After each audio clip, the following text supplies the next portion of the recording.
Floricanto presenta.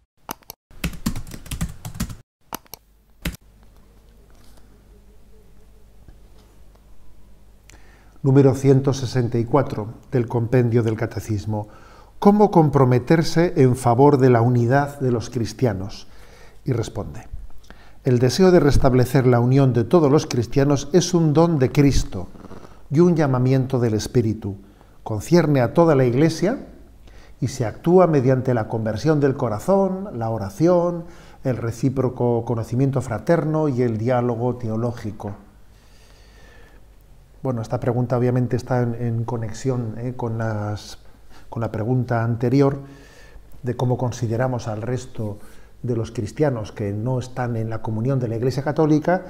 Y entonces, después de que hemos sentido profundamente la unidad como un don de Cristo, acordaros que hay algunas imágenes muy bellas, como esa túnica de Cristo, que después de haberle despojado a Cristo de su túnica cuando le iban a crucificar, pues el evangelista vio cumplida una profecía de que no sería partida la túnica de Cristo, sino que la echaron a suertes. Y en eso la tradición de la Iglesia vio como una imagen mística del don de la unidad de la Iglesia.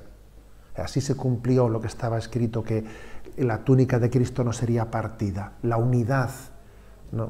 La unidad de Cristo, ese don de Jesucristo, permanecería hasta el fin de los siglos, pero tenemos que luchar por ella. ¿Cómo hacemos? Si Jesús oró al Padre con tal fuerza: Padre, que todos sean uno, como tú y yo somos uno, y fue su oración justo cuando se acercaba a su pasión, después de la última cena, si oró con tanta fuerza, si el don del Espíritu Santo se derrama en nosotros por la unidad, si es un tema tan serio el de la unidad, nos debía de preocupar profundamente, ¿no?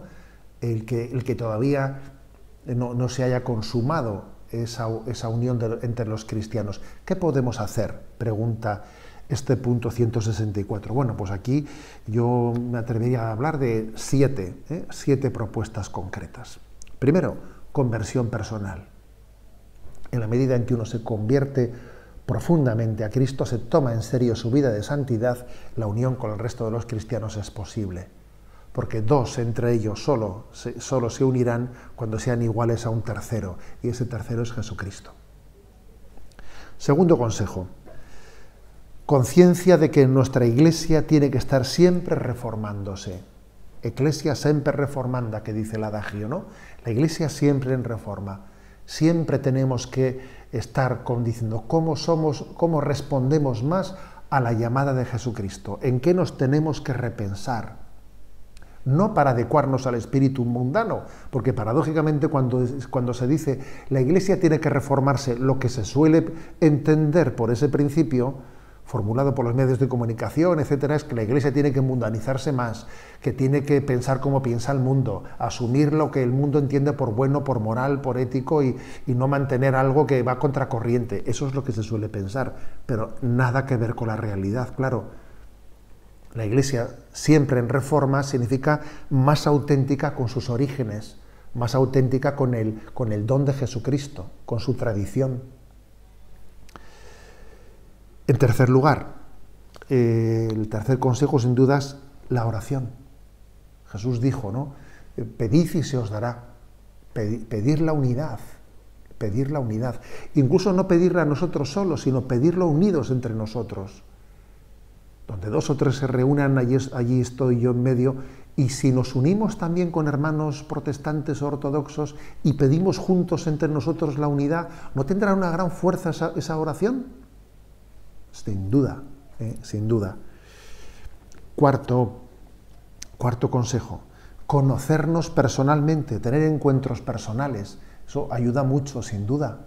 Ayuda mucho el conocer, el tener encuentros, el quererse, el conocerse, pues con hermanos protestantes o ortodoxos o anglicanos. Claro que eso es de gran ayuda.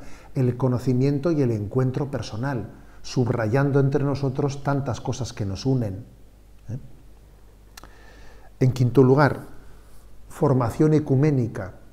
Quizás Pues esto puede ser más propio de sacerdotes o de personas que tienen responsabilidades en la vida de la Iglesia, pero una cierta formación ecuménica sería importante para entender y conocer pues, cuál es el origen de esta comunidad de cristianos o para saber también qué es lo que ellos creen, cuáles son las diferencias en la fe.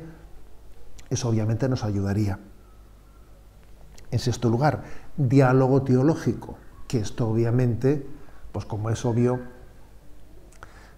pues no nos corresponde a todos, ¿no? Sino que es la Iglesia en su decisión de pastorear la que designa quiénes son pues, los responsables de llevar adelante el diálogo ecuménico con otras iglesias. Que sepáis que existen encuentros organizados para hablar de temas diferentes. También existen declaraciones ecuménicas, y por declaraciones ecuménicas se entiende determinados acuerdos que se han llegado, ¿no?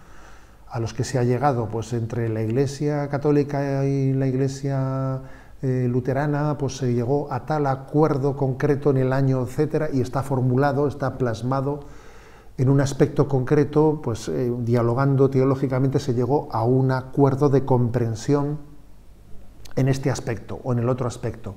Bueno, eso está plasmado en determinados, ¿no? Pues, decretos que se publican, pues para que haya por lo menos conciencia de cómo se va avanzando, ¿no? Avanzando en ese diálogo teológico. Y el séptimo consejo, pero es muy práctico el séptimo, es la colaboración práctica en tantas cosas, porque vivimos en una sociedad en la que en la medida en que tomamos iniciativas, pues por ejemplo, imaginaros lo que es que cristianos, protestantes, ortodoxos nos unamos en iniciativas pro vida, por ejemplo, sociales, por la lucha de la vida de los inocentes concebidos y no nacidos. Imaginaros lo que suponga, por ejemplo, que nos unamos pues, para atender a los sin techo y hagamos una iniciativa entre cristianos católicos. Imaginaros lo que supone eso, por ejemplo. O unirnos también en iniciativas sociales, culturales. A veces para tener una voz profética conjunta, denunciando leyes inmorales, y que en la medida en que son también denunciadas no solo por una iglesia católica, sino conjuntamente por otras iglesias cristianas, defender el derecho de los padres a la educación de sus hijos, denunciar las injerencias de los gobiernos. Este tipo de acciones sociales, realizadas conjuntamente por los cristianos, pues tienen un gran valor, ¿no?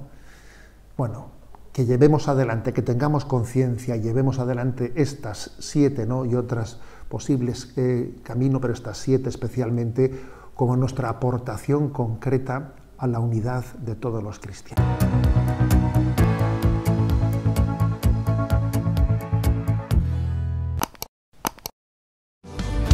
Florica.